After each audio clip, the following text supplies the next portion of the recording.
del corazón.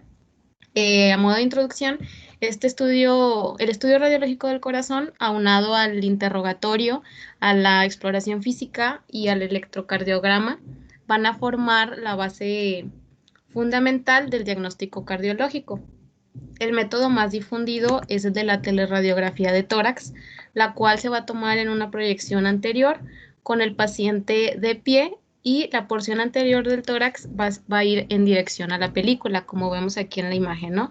El tubo incidente de los rayos X debe encontrarse alrededor de 1.8 a 2 metros de la placa. Y al tomar la radiografía se le va a solicitar al paciente que se coloque de espaldas al tubo y eleve sus hombros como si intentara abrazar la película, como estamos observando en la imagen. Y así, a su vez, va a realizar una inspiración profunda y sostenida. Con eso se va a lograr que se abatan los semidiafragmas y a su vez que las escápulas se alejen de la imagen pulmonar. Y ya gracias a esta posición del paciente y a la distancia del tubo, pues los bordes del corazón se van a observar más nítidos y esto va a ser posible que se haga una valoración correcta, ¿verdad?, de las estructuras cardíacas. Entonces, en forma rutinaria, vamos a observar las siguientes proyecciones: postero anterior, oblicuo anterior derecha, oblicuo anterior izquierda. Algunos añaden a lateral izquierda, otras bibliografías no las añaden, pero en este caso sí las vamos a comentar.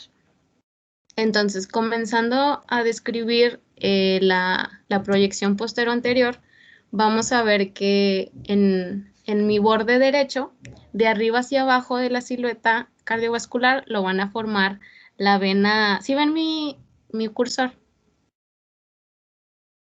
Sí. Sí, sí se ve. Ah, ok. Sí, se Entonces, ve. de arriba hacia abajo, en la silueta lo van a formar la vena cava superior.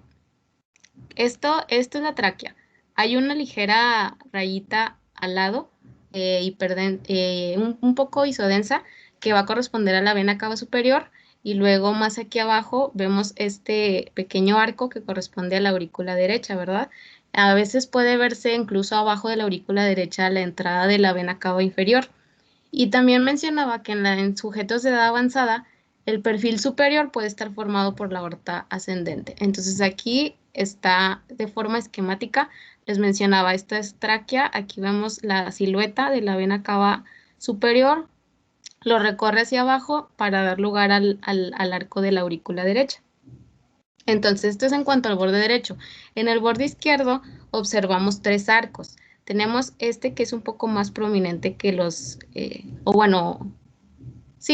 corresponde al botón aórtico, que va a ser formado por la transición del arco aórtico a la aorta descendente, ¿verdad? Y luego se va a formar el arco pulmonar, que va a corresponder al extremo distal del tronco y al origen de la rama izquierda. Y ya más abajo observamos todo este arco que corresponde al ventrículo izquierdo. Entonces aquí está esquematizado, está el arco aórtico, ¿sí? Está el tronco de la arteria pulmonar y, bueno, aquí este no es arco, pero de todos modos también nos sirve para analizar la aurícula izquierda. Ahorita vamos a ver en qué patología. Y el ventrículo izquierdo. Entonces, la continuación del perfil por arriba del botón aórtico va a corresponder a la arteria y vena subclavia izquierda, ¿sí? Aquí se ve. Entonces, aquí está una imagen un poco más esquemática de cómo está la estructura del corazón. Mira, ven acá aurícula derecha, ventrículo izquierdo, el arco de la pulmonar. Aquí está la aurícula izquierda y hasta arriba el arco aórtico. ¿Sí? Ahora, continuando con la oblicuo anterior izquierda, de arriba hacia abajo vamos a encontrar en el perfil anterior que la silueta va a estar formada por el arco aórtico. Posteriormente le sigue la aorta ascendente, luego le sigue la orejuela derecha, es una pequeña parte, y el ventrículo derecho. ¿Sí? Aquí está un poco borrosa la imagen, sin embargo nos ayuda a ubicarnos, ¿verdad? Aquí está aurícula derecha, perdón, este es la aorta, aurícula derecha y ventrículo derecho. Aquí está también señalado. Aorta, aurícula derecha, ventrículo derecho, ¿ok? Y en el perfil posterior vamos a encontrar que la forman el ventrículo izquierdo y la aurícula izquierda. Aquí sí se ve un poco más marcado, ¿verdad? Está ventrículo izquierdo y mi aurícula izquierda, ¿sí? Aquí de igual manera, aurícula izquierda y ventrículo izquierdo.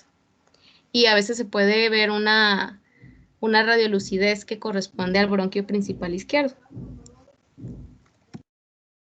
Entonces, en mi proyección oblicua anterior derecha, aquí la radiografía va a ser tomada después de que el paciente haya ingerido bario.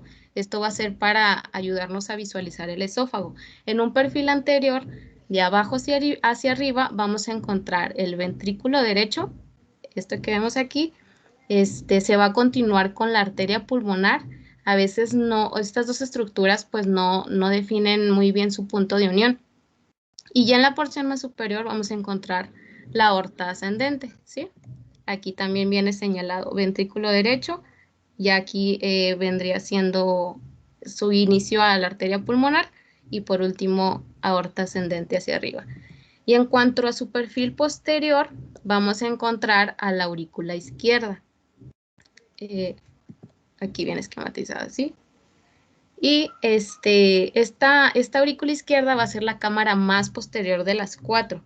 Entonces su límite posterior se va a definir gracias a la opacificación del esófago, ¿sí? Entonces, prosiguiendo a la proyección lateral izquierda, más o menos vayan como que se les quede grabado qué se ve qué se ve mejor en cada proyección, para que ya cuando veamos las patologías se acuerden un poco de qué era lo más característico, ¿verdad? Y bueno, continuando con la proyección lateral izquierda, en mi perfil anterior vamos a ver que está dividido en 3 tercios. En un tercio superior vamos a encontrar la aorta ascendente. En el tercio vamos a encontrar el tronco de la arteria pulmonar. Y ya más abajo, en el tercio inferior, ya meramente el ventrículo derecho, ¿sí? Aquí vemos señalado aorta, tronco de la arteria pulmonar y ventrículo derecho, ¿sí? Bien. Y en mi perfil posterior vamos a encontrar la aurícula izquierda, que es una pequeña parte que se forma aquí, el ventrículo izquierdo, y a veces se puede ver la vena cava inferior abajo, como vemos aquí, aurícula izquierda, ventrículo izquierdo, y aquí se dice que esta vena cava inferior, yo no la noto muy bien, no sé ustedes. Esta es mi proyección lateral izquierda. Estas son las proyecciones en su forma normal. Así es como se deben de ver.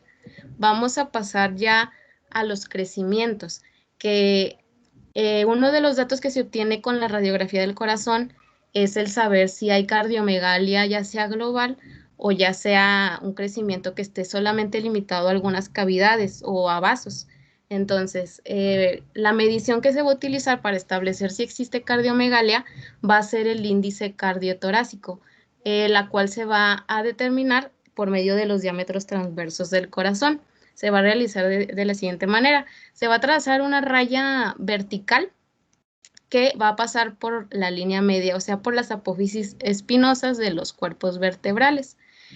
Mi segmento A, que es el que vemos aquí, se va a medir desde el borde más externo del perfil derecho hasta la línea media. De igual manera, mi segmento B va desde el borde más externo del perfil izquierdo hasta la línea media. Y el segmento C va a determinar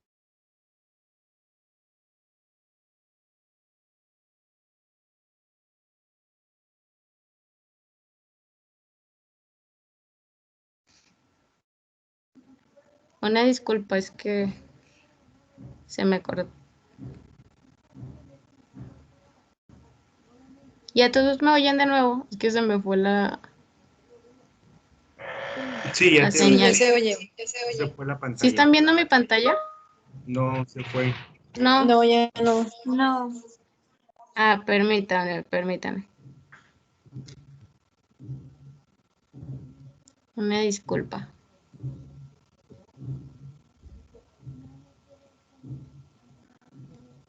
¿Ahí ya ven?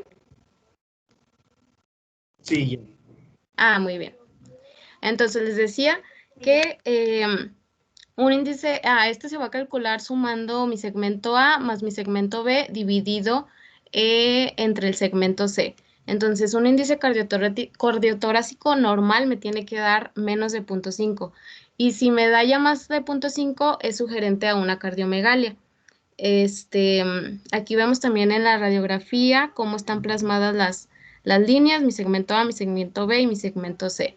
Entonces, un ICT que tengamos de 0.51 0.55 nos sugiere una cardiomegalia grado 1, 0.56 a 0.60 grado 2, 0.61 a 0.65 grado 3 y mayor a 0.65 y es una cardiomegalia grave grado 4. Entonces, aquí les traigo algunas imágenes para que están un poco borrosas, sin embargo, nos ayuda a ver, por ejemplo, en esta, las medidas, ¿verdad? Y cómo sacaron el índice cardiotorácico. Entonces, esta es una paciente que tenía al inicio un índice de 0.72 y posteriormente, cuando se le manejó con tratamiento médico por su insuficiencia cardíaca, pues se redujo a 0.66, ¿sí? Vemos la diferencia entre ambas. Igual manera acá vemos cómo está muy ampliado mi segmento A, tanto B. Y bueno, hay ocasiones en las que en los individuos que tienen un corazón de tamaño normal pueden haber factores que modifiquen el tamaño aparente de la silueta, como son en casos de la expiración. Perdón. La silueta nos va a aparentar ser de mayor tamaño que durante la inspiración, ¿verdad? En una proyección AP se va a exagerar el tamaño de la silueta porque el corazón va a estar más alejado de la placa. Entonces, los rayos van a tender a diverger más.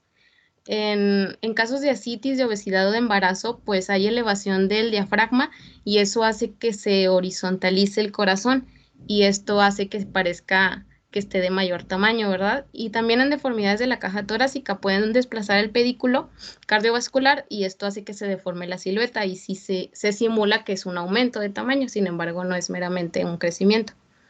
Entonces, ahora ya entrando meramente a los crecimientos de cada una de las partes del corazón, vamos a continuar con el crecimiento de la aurícula derecha.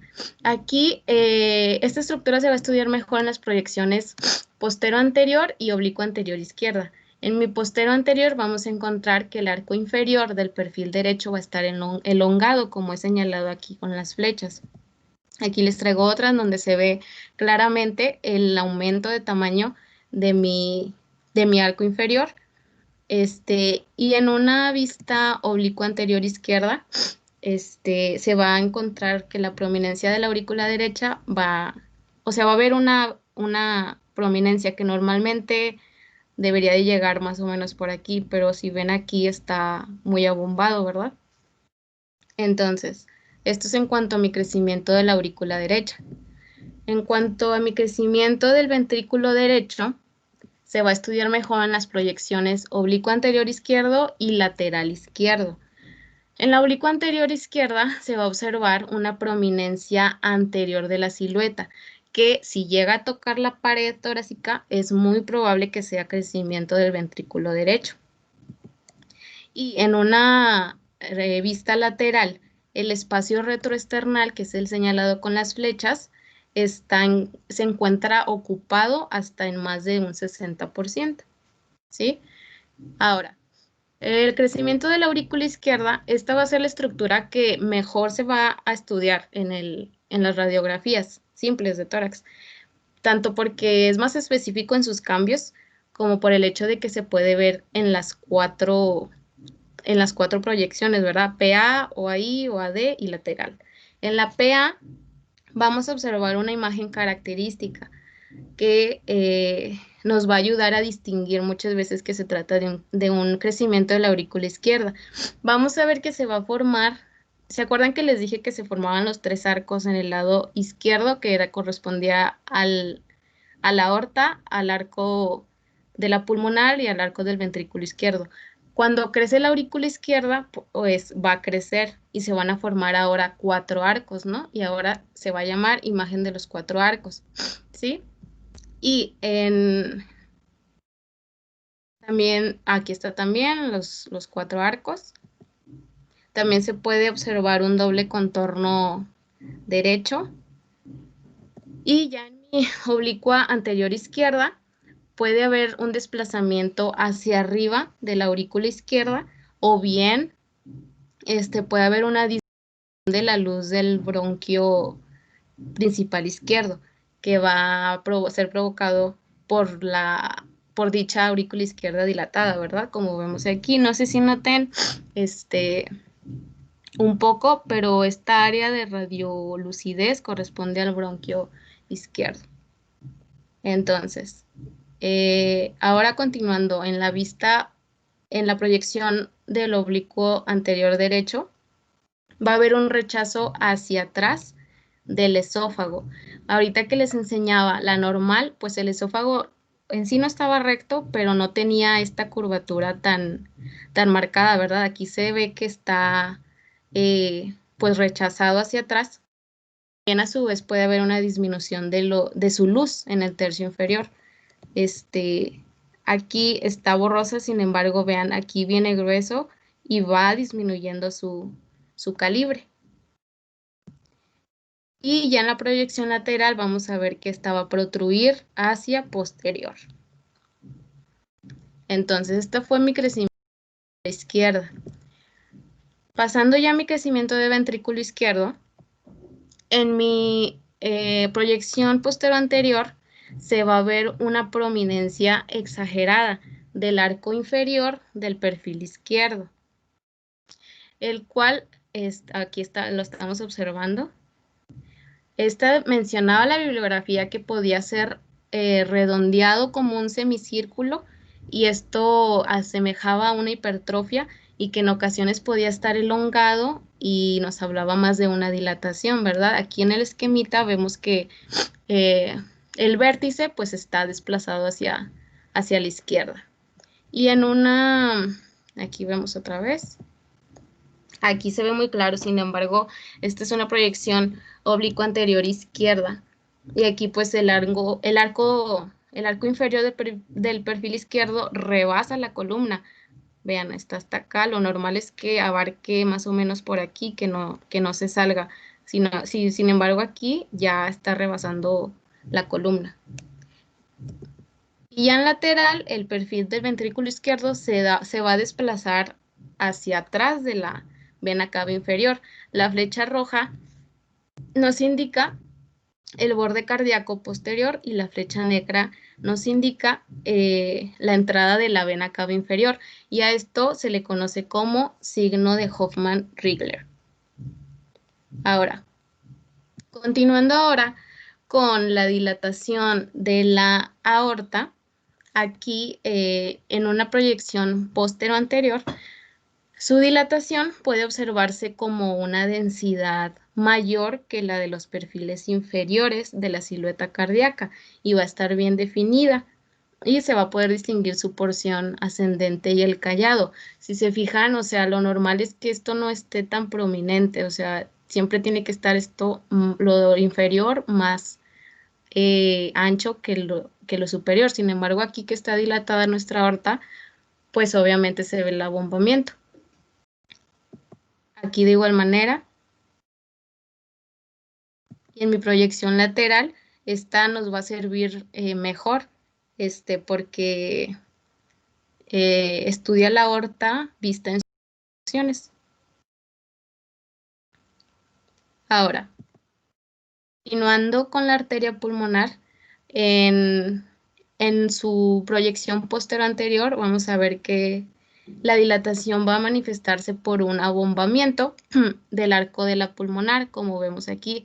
Vean la diferencia entre este abombamiento, que es más como en medio, a diferencia del abombamiento de la aorta, ¿verdad? Que está obviamente más arriba.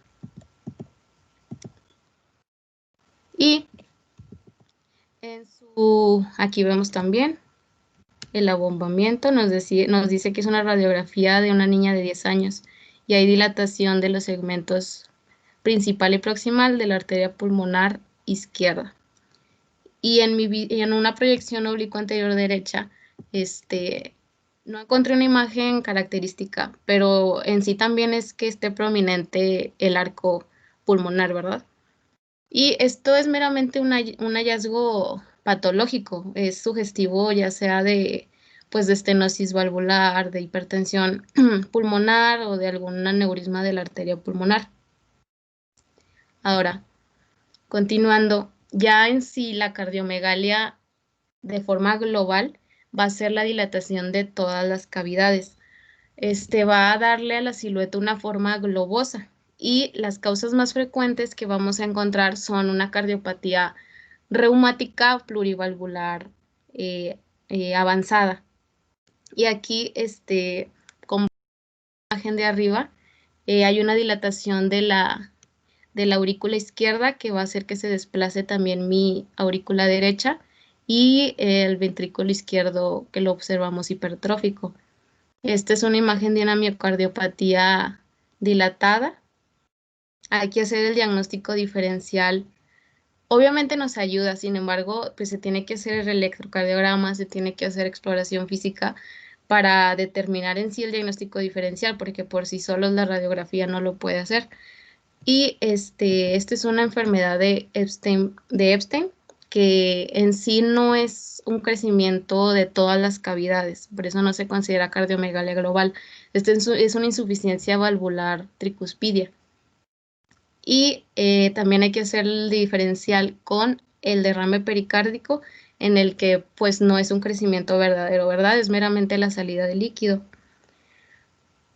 Y bueno, lo comentado que se tiene que hacer el diagnóstico diferencial, pues ya tomando en cuenta exploración, electrocardiograma, que sea una valoración integral. Prosiguiendo con la hipertensión venocapilar pulmonar, esta se va a definir como un aumento de la presión de las venas pulmonares mayor a 8 a 10 milímetros de mercurio, que esto viene siendo más o menos lo normal. Aquí lo que va a pasar es que se va a transmitir en forma retrógrada la sangre hacia los pulmonares. ¿Por qué puede pasar esto? Pues porque ya sea que estén obstruidas las venas y o que haya en sí una estenosis a nivel de la válvula mitral, o en sí que ya no esté funcionando bien el ventrículo izquierdo. Entonces esto hace que se esté regresando la sangre hacia los capilares pulmonares. Va a haber también, pues obviamente una dilatación de las venas, ¿verdad? Y este aumento de la presión en las venas y en los capilares nos va a provocar, pues, que se acumule líquido en el intersticio pulmonar. Entonces, a su vez, esta pérdida de líquido, este exceso de líquido, perdón, va a ocasionarnos que haya una pérdida de nitidez de las válvulas pulmonares y a su vez de la aurícula derecha. Entonces ya vamos a empezar a clasificar la hipertensión venocapilar en 4 grados.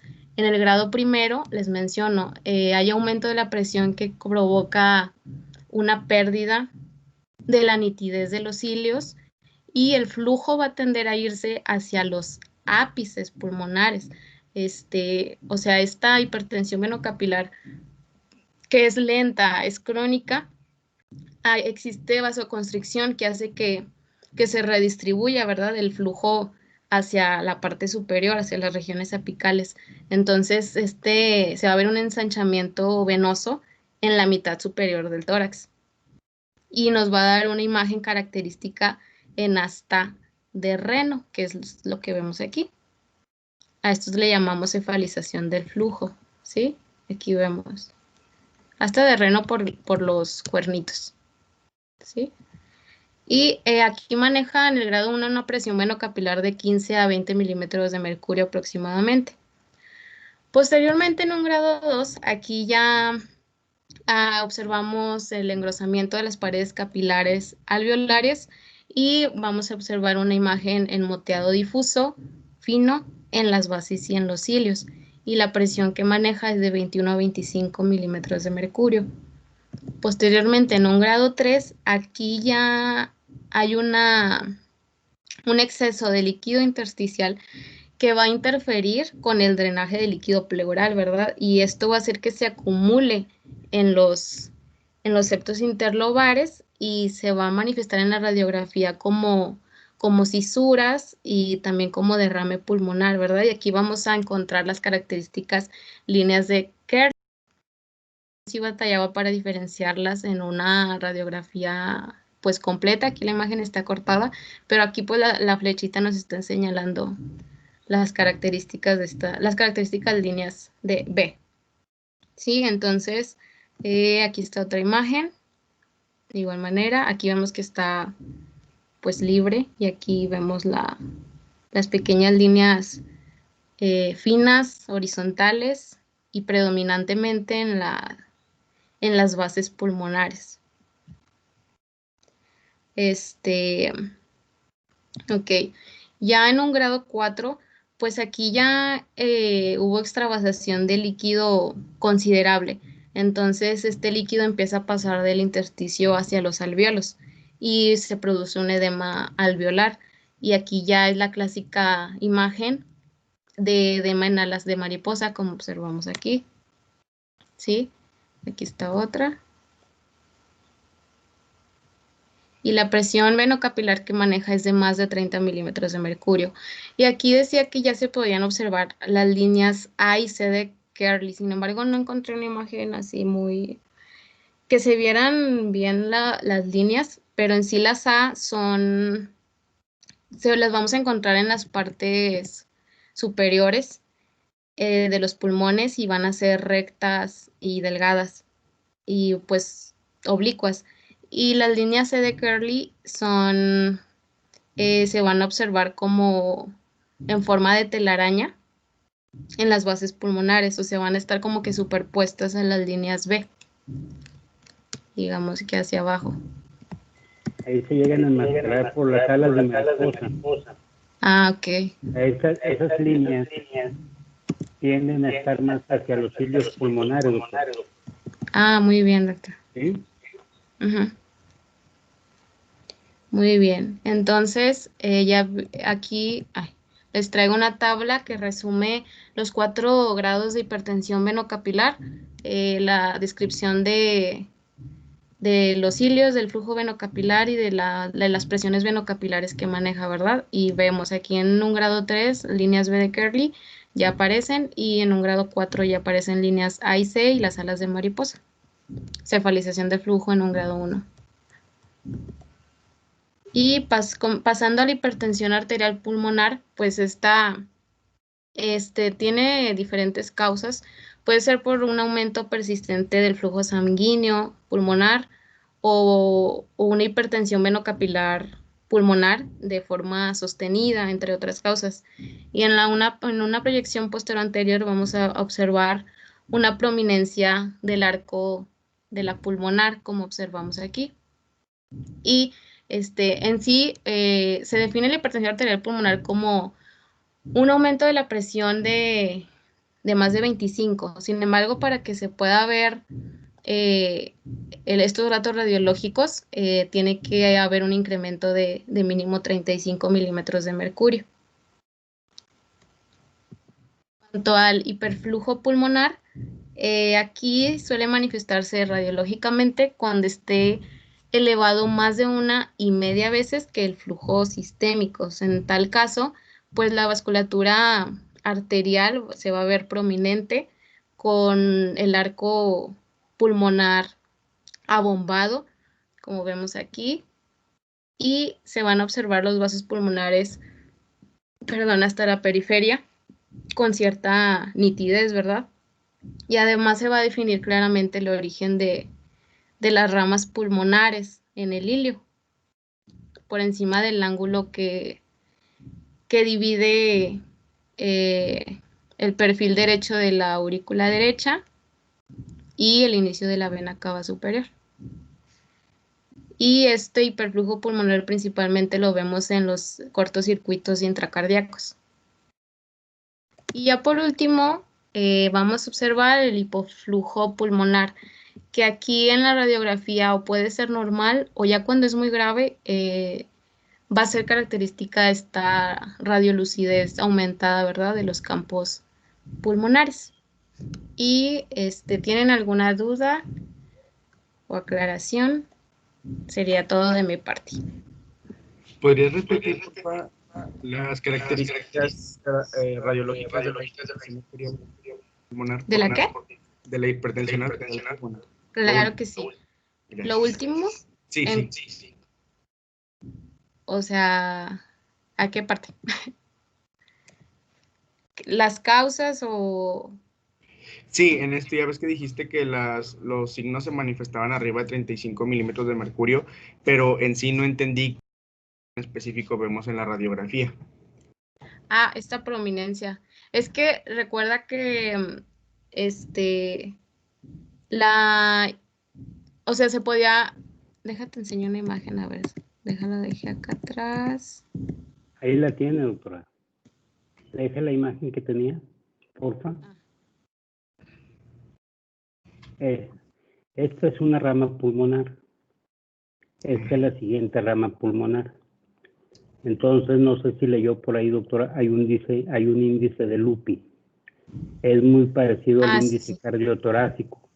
Este índice lo que hace es, de nuevo, traza una línea imaginaria que corre por las apófisis espinosas, hacia acá, y luego de esta rama a la línea es la sección A, y de la línea a la siguiente rama es la sección B.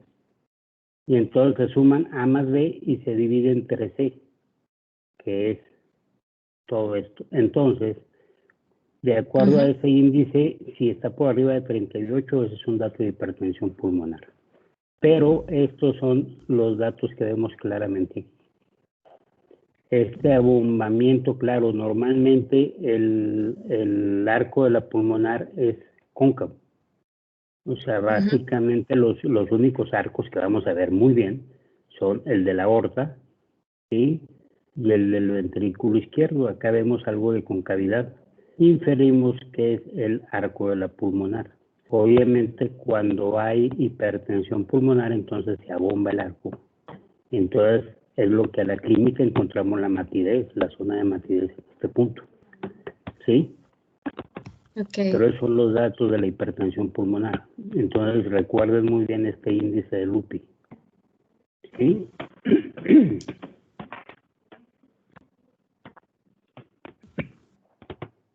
No sé si quedó claro a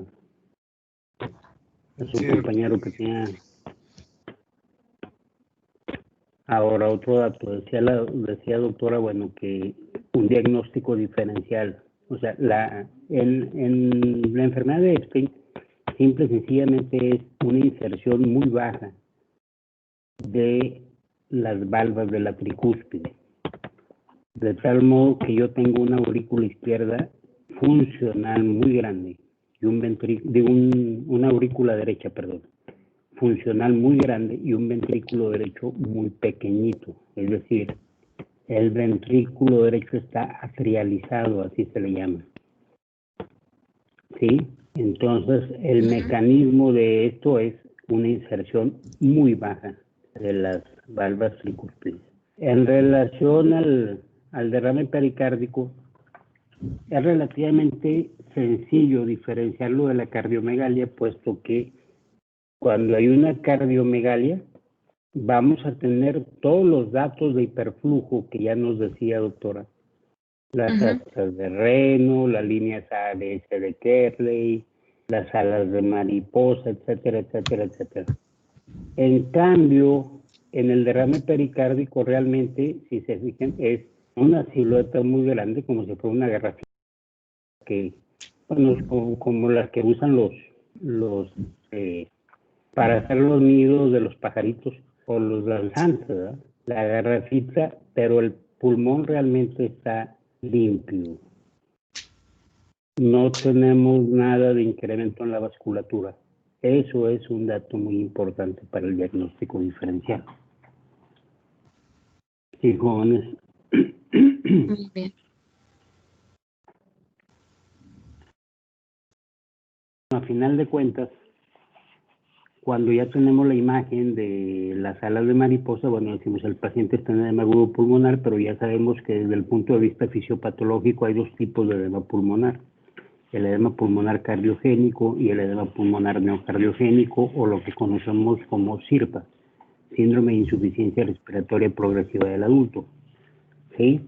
Y al final de cuentas, la única forma, ya verán cuando hablen de monitoreo del ventrículo derecho, pues la única forma de diferenciar entre uno y otro es a través de la medición de presiones intracavitales del ventrículo derecho.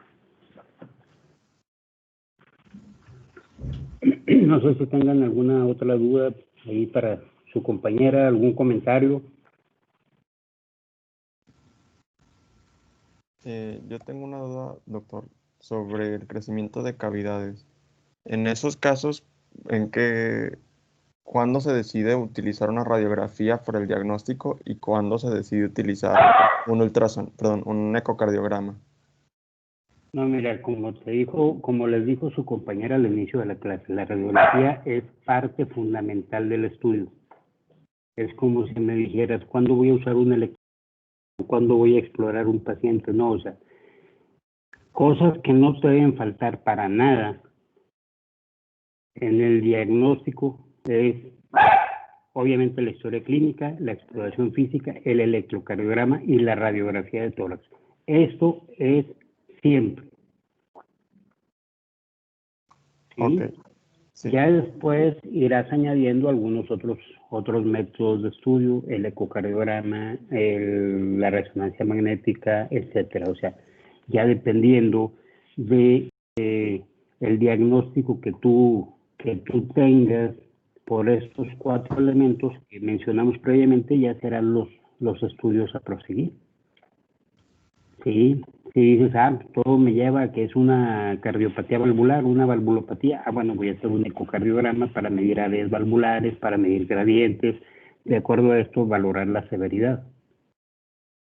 Si el paciente es joven, con eso es más que suficiente para darle un tratamiento en un momento dado. Si las lesiones son muy severas, darle un tratamiento ya sea quirúrgico o intervencionista. Si el paciente es mayor de 46, 47 años, entonces hay que hacer un cateterismo previo para ver que las arterias coronarias están normales, y porque si lo voy a llevar un cambio valvular y hay lesión de coronarias, pues aprovecho y hago un procedimiento mixto, cambio valvular más revascularización. Entonces, ya el resto de los estudios te lo irá exigiendo la patología que tú hayas diagnosticado, pero los otros 4, esos son, como dicen por ahí, de cajón. Esos no me pueden faltar. ¿Sí? Muy bien, gracias, doctor. Muy bien. De nada, ¿qué más, jóvenes?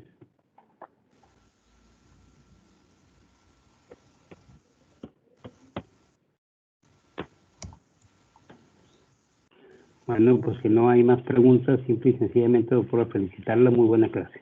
Muchas gracias. Gracias, doctor. Y nos vemos, primero Dios, el día de mañana. ¿Qué es mañana? Perdón, ¿qué clase? ¿Qué tema?